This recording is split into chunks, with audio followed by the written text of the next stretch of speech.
Bueno, vamos a hablar ahora sobre el proceso de argumentación jurídica. Como dijimos anteriormente, el proceso de argumentación jurídica es un método en el cual se busca soportar razonablemente una posición o se busca razonablemente eh, soportar una decisión. Entonces, vamos a hacer una presentación.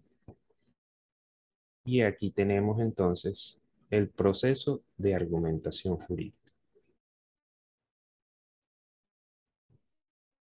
Como dijimos, es un proceso para soportar una posición con razones. Es decir, estamos hablando de que esas razones tienen que buscar una validez y la validez significa la verdad.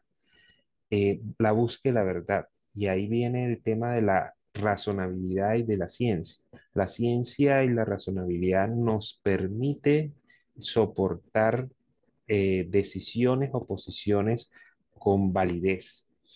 Si la ciencia, cuando son ciencias exactas, claramente se hace, digamos, el procedimiento de la propia ciencia, se logra un resultado y ese resultado se plantea como una verdad dentro de esa misma ciencia.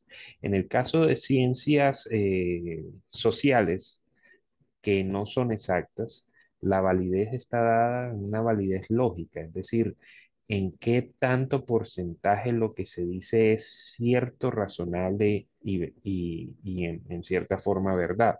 Entonces, cuando estamos hablando de ciencias exactas y ciencias sociales, el concepto de validez varía en virtud de los métodos y las concepciones que se tengan dentro de la referente ciencia. La argumentación jurídica implica un proceso de coherencia lógica, técnica y estrategia. La coherencia implica que yo no puedo decir sí y no al mismo tiempo, no puedo ser y no ser al mismo tiempo. Esa situación enseguida genera, digamos, un problema de validez dentro del discurso que se quiera plantear. La lógica es un componente de razonabilidad. Implica el significado de las palabras, la composición de las oraciones y la razonabilidad de lo que se esté diciendo. Entonces, una persona ilógica es una persona que en efecto va a entrar en un conflicto con las demás personas porque en efecto vulnera las leyes de la lógica. La argumentación es un tema de técnica, sí, claro, es un tema de técnica porque todo depende de cómo se maneja el discurso. Tiene unas técnicas para utilizarse para que la gente entienda y logre captar mejor el discurso que se va a plantear. De nada sirve tener un buen discurso cuando no se puede transmitir de la mejor manera. Y ahí viene el tema de la estrategia. ¿Qué es mejor? ¿Cuál es la mejor forma de llegar a los oyentes, llegar al, al auditorio que se va a, digamos, a tratar? Y ese es el tema de la estrategia. La argumentación también tiene un tema de estrategia de cómo debo, digamos, llevar el discurso o transmitir el discurso para que sea mejor recibido. Entonces, estos son elementos que se tienen que tener en cuenta en la argumentación jurídica y que viene con un proceso, como les dije, un proceso en el cual se construye un argumento, se construye un discurso tendiente a convencer sobre el concepto de validez.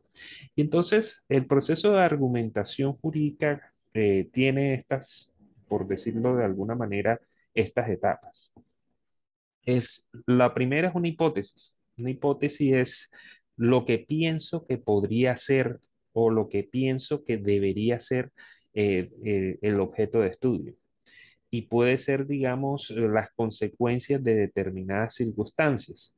Entonces, hipótesis son ideas que no están eh, necesariamente comprobadas y soportadas en pruebas. son las primera lluvia de ideas que puede tener una persona sobre un determinado tema. Son opiniones que no se encuentran debidamente soportadas. Cuando uno tiene hipótesis, dice, bueno, digamos, mataron a una persona, puede, de la manera como la pudieron haber matado, puede haber sido un atraco, puede haber sido un conocido que tuvo una riña con él, una riña callejera, o puede ser que el tipo esté metido en negocios ilegales. Entonces, son hipótesis. Sin embargo, ninguna está aprobada hasta el momento porque apenas voy a ver, digamos, la investigación. Cuando yo investigo y determino que en efecto la persona sí tenía enemigos y sí tenía negocios ilícitos, entonces viene un tema. Aquí tengo una premisa en la cual puedo determinar que la persona la mataron debido a sus ocupaciones y sus ocupaciones ilegales. Entonces ya tengo una premisa que soporta una primera hipótesis en el sentido que descarta otras. Entonces, cuando yo tengo esas premisas, puedo generar inferencias y llegar a unas conclusiones. Entonces, tengo premisas, se comprobó que la persona tenía negocios ilegales, puedo hacer una inferencia, lo mataron debido a esos negocios ilegales y llegar a la conclusión de que, en efecto, alguna banda o algún cliente o alguna persona, eh, algún contendiente, pudo haberlo matado en desarrollo de esa situación. Entonces tengo una premisa y puedo llegar a unas conclusiones, pero esas conclusiones tienen nuevamente que buscar, digamos, esas premisas. ¿Quién lo mató? Entonces, vendría aquí la situación de continuar con la investigación y encuentro que en efecto eh, hay unos sospechosos y cuando descarto a todos los sospechosos y encuentro que uno de los sospechosos en efecto tiene un revólver que se incautó, que digamos coincide con las balas encontradas en las víctimas, entonces ahí tengo otra premisa donde hago la inferencia de que ese fue la persona que lo mató. Entonces, ahí tenemos el proceso de argumentación jurídica en la cual soporto una decisión sobre premisas de las cuales hago inferencias y logro, digamos, unas conclusiones. Es importante que tengamos en cuenta todo esto. Primero, que la hipótesis no es una conclusión, sino solamente una idea que requiere demostración. Las premisas son pruebas y son situaciones ya confirmadas que me permiten concluir que un hecho ocurrió y de la cual puedo sacar una conclusión. Es necesario que siempre se busque una conclusión, porque si el argumento no tiene una conclusión o no busca una conclusión, pues que es un argumento que queda necesariamente en el aire. Entonces, debe existir una premisa, que es la prueba, debe existir una inferencia en la cual infiero la consecuencia de esa premisa y llego a, digamos, a una conclusión. La argumentación depende de estas cuatro palabras en gran sentido que implican, digamos, soportar las premisas con pruebas, hacer inferencias lógicas y llegar a conclusiones lógicas y razonables. El tema de la argumentación está ligado con algo que se llaman falacias. Y la argumentación trata de eliminar las falacias, trata de combatir las falacias. ¿Y qué son las falacias? Las falacias son precisamente argumentos inválidos o argumentos falsos. Se dividen en dos, los sofismas y los paralogismos. Cuando estamos hablando de sofismas, son personas que en efecto buscan engañar a las personas conscientemente. Entonces, quieren decir que algo es de determinada forma, pero saben perfectamente que no es así. Entonces, eh, la persona, el abogado del delincuente, dice en efecto que el delincuente no realizó las conductas porque se encontraba en otro país. ¿Qué pasa? El tipo no se encontraba en otro país, falsificaron una cantidad de cosas y lo que está buscando es engañar conscientemente al juez y a la audiencia de una circunstancia que no lo es. Los paralogismos ya no son conscientes, son situaciones en las cuales por ignorancia del orador o porque no investigó lo suficiente, no puede constatar que lo que está diciendo es verdadero. Entonces, es una persona negligente en el momento de la argumentación jurídica y plantea situaciones como ciertas cuando él no está seguro y no está totalmente consciente de que lo que ocurrió fue así. Entonces es una persona que sencillamente ante la ignorancia o ante la falta de investigación suficiente afirma hechos que no son verdaderos, pero de manera culposa, por negligencia. Entonces ahí viene la situación en la cual ciertos abogados salen con algunos, digamos, con algunos argumentos que no están confirmados y en efecto viene la problemática respecto de la audiencia. Se genera, digamos, una falacia y se genera una hipótesis sin confirmar que puede llevar a engaños. Los argumentos, precisamente cuando uno tiene, digamos, hipótesis, premisas, conclusión, inferencias, eh, uno genera, digamos, o cómo genera, digamos, uno un argumento. Y hay muchas clases de argumento. Aquí, digamos, voy a citar varios eh, que permiten establecer cómo se construyen los argumentos. Entonces, hay un argumento de origen. Eh, ¿Cuál es el origen de determinado problema? Entonces, por ejemplo, ¿cuál es el origen del conflicto armado colombiano? Entonces, tiene uno que analizar cuál sería el origen y el origen podría ser falta de oportunidades, problema de delincuencia común, falta de presencia del Estado en algunas zonas del país y esas son, digamos, unas situaciones en las cuales uno construye un argumento diciendo los orígenes del conflicto armado colombiano son estos. Obviamente, para llegar a eso necesito premisas que impliquen la constatación de que lo que estoy diciendo tiene validez. Argumentos históricos. Los argumentos históricos implican soportar una decisión o una posición frente a lo que ha ocurrido o con hechos que han ocurrido en la historia. Entonces, por ejemplo, viene el tema de la revolución industrial. ¿Cuáles son los efectos de la revolución industrial y cuáles son sus efectos históricos respecto de la creación del socialismo de Marx? Entonces, uno comienza a hablar de la historia, de cómo ocurrieron los hechos de la revolución industrial y encuentra que en efecto se crearon máquinas, se despidieron a muchos trabajadores, se generó un problema de falta de mano de obra y comenzó a abusarse de los tiempos de los trabajadores, de las condiciones laborales de los trabajadores, y esos son hechos históricos que estoy soportando para determinar una relación entre el socialismo y la revolución industrial. Argumento de causa-efecto. Viene un tema.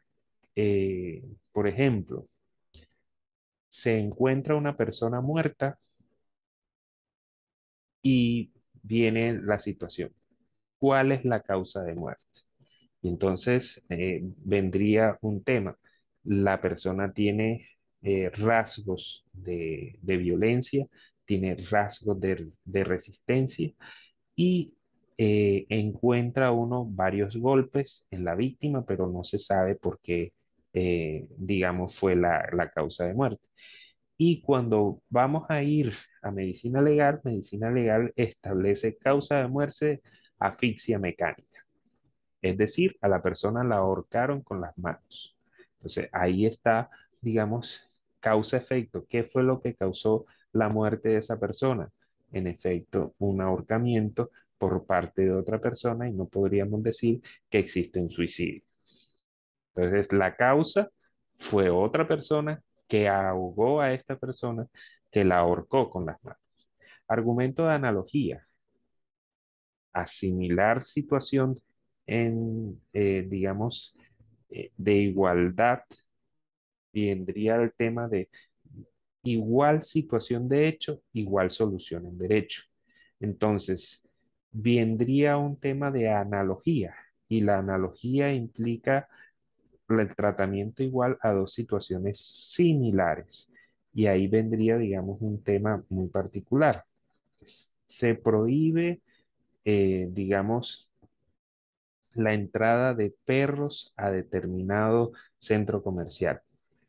Vendría la situación en la cual si yo ingreso un pincher e ingreso a un gran danés, igual a los dos no los podría ingresar porque se trata de una analogía. Por más que un perro sea grande y por más que un perro sea chiquito, ambos son perros y tengo que darle el mismo trato. ¿Cuál es el mismo trato? No pueden entrar. Argumentos estadísticos. Los argumentos estadísticos están relacionados precisamente con la ciencia de la estadística, es decir, sacar el porcentaje de cuál sería la regla o las consecuencias de determinadas circunstancias si se presentan. Entonces, las estadísticas hacen un barriado y un análisis de cuántas personas podrían estar enfermas dentro de, digamos, de un colegio. Entonces, estadísticamente se saca cuántas personas podrían estar enfermas dentro de un colegio. Eh, entonces, todo implica números, cambiar las circunstancias y traducirlas a números y darle un significado a esos números. Ese es un argumento de estadística. Argumento de ejemplo. Cada vez que una persona ve una situación y da un ejemplo eh, para explicarla, ese ejemplo soporta su posición inicial. Entonces, el argumento de ejemplo es muy importante porque en temas, digamos, teóricos, la teoría para llevarla a la práctica, la mejor forma es dar un ejemplo. Y en esa situación, digamos, el ejemplo termina soportando el argumento que se va a plantear. Argumento de autoridad. El argumento de autoridad es citar una autoridad en la materia bien conocido para establecer que lo que él ha dicho es una situación de validez. El argumento de autoridad nosotros los abogados lo utilizamos mucho porque es decir, la Corte Suprema de Justicia ha dicho al respecto esto. El gran doctrinante tal ha dicho sobre el tema lo siguiente. Esos son argumentos de autoridad, argumentos de consecuencias más adversas. Lo que se plantea es, si yo haría esto, lo que se me generaría es una gran situación compleja. Por ejemplo, si yo grabo con impuestos el arroz, la leche, y las verduras, estoy generando una situación en la cual voy a grabar con más impuestos los principales alimentos de las personas pobres.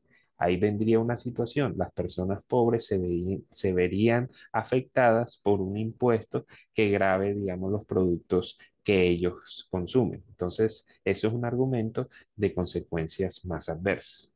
Argumento de súplica. El argumento de súplica implica eh, que una persona, digamos, eh, se declara culpable, dice, sí, yo realicé el delito, pero por favor téngame en cuenta que yo indemnicé a la víctima, le pedí perdón a la víctima, lo llevé al hospital y no logré salvarla muy a pesar de todo. Entonces, es una persona que atropelló a una persona que, digamos, la llevó al hospital, se hizo cargo de la situación, indemnizó a su familia y ahí viene el tema. Es decir, tendríamos que buscar cuál sería la consecuencia que tendríamos que aplicar teniendo en cuenta su posición frente a lo ocurrido. Entonces, un argumento de súplica es, mamá, yo sé que estoy castigado, pero dame una oportunidad, déjame salir este fin de semana, que yo lavo los platos todo el fin de semana. Eso es un argumento de súplica. Sé que estoy perdido, pero trato de aminorar el castigo o de cambiar el castigo. Argumentos de parábola son de los argumentos más complicados, puesto que tienes que inventarte un metarrelato o una historia que implique la aplicación de esa historia respecto de lo que está ocurriendo. Entonces, eh, en relación, por ejemplo, con procesos de paz donde se busca, digamos, el perdón de las personas, entonces habría que analizar un hecho o narrar un hecho en el cual dos personas tuvieron un conflicto, trataron de resolverlo, se pidieron disculpas, etcétera, y se le aplicaría a este otro caso. Es un tema muy cristiano en el sentido de buscar con un metarrelato, aplicar ese metarrelato en el comportamiento de los demás. Argumento de pregunta. Las preguntas a veces son retóricas y las preguntas retóricas implican precisamente un argumento cuando la pregunta está bien formulada. Entonces, uno podría decir, ¿tendría el derecho toda la sociedad de castigar a una mujer que ha sido violada y que quiere practicarse el aborto? ¿De que esa mujer tenga el hijo? Eso es una pregunta retórica. Tendrían las personas que responderla y determinar si hay razón o no hay razón. Eso es una pregunta retórica. Argumento de ironía. Se dice algo, pero realmente no se quiere decir eso. Entonces se dice, el buen hijo de mamá o la joya que tenemos aquí cuando estamos hablando de un delincuente. Entonces, ahí es un argumento de ironía, puesto que se está eh, diciendo algo para referir todo lo contrario. El argumento de hipérbole. El argumento de hipérbole implica exageración. Es una figura que implica exageración.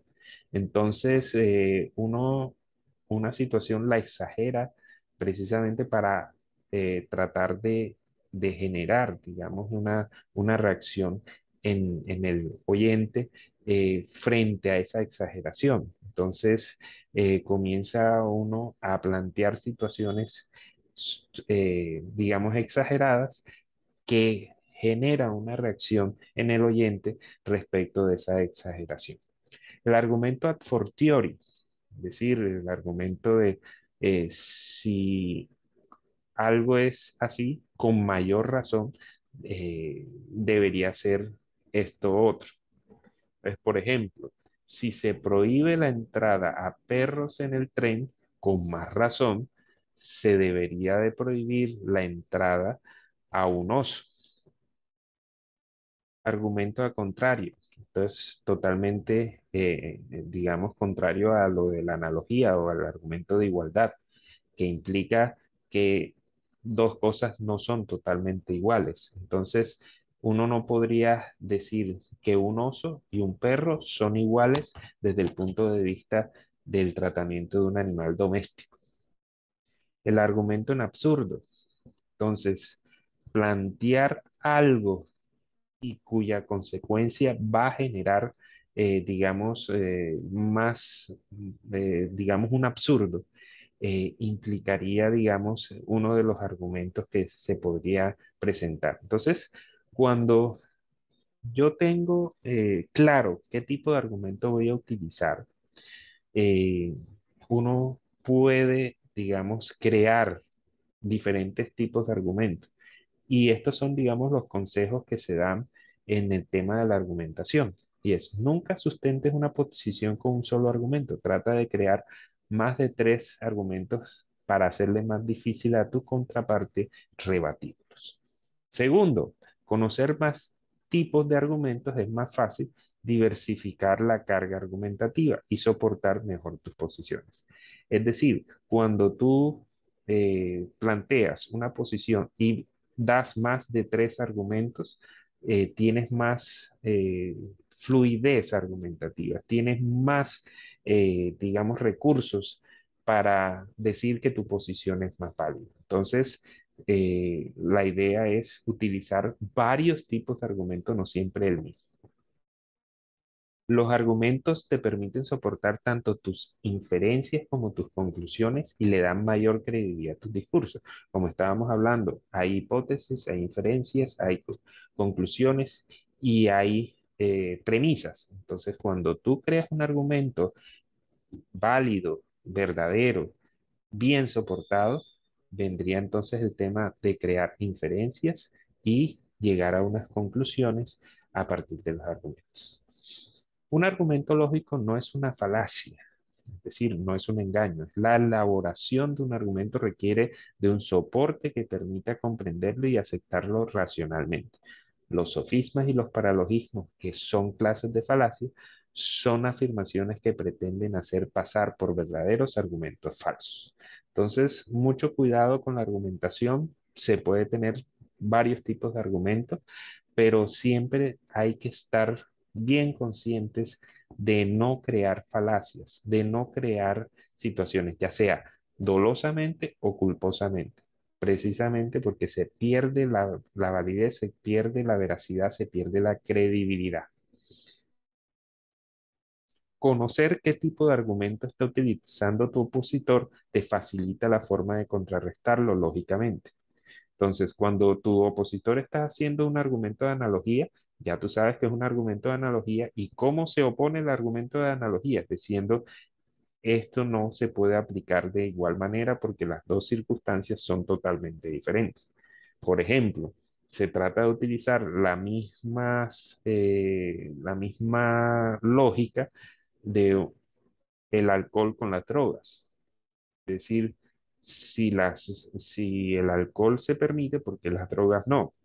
Entonces, ahí viene una situación en la cual uno tendría que analizar precisamente cuál es la diferencia entre el alcohol y las drogas para determinar que ahí no podría aplicarse un tema de analogía o que en efecto sí se podría aplicar un tema analógico.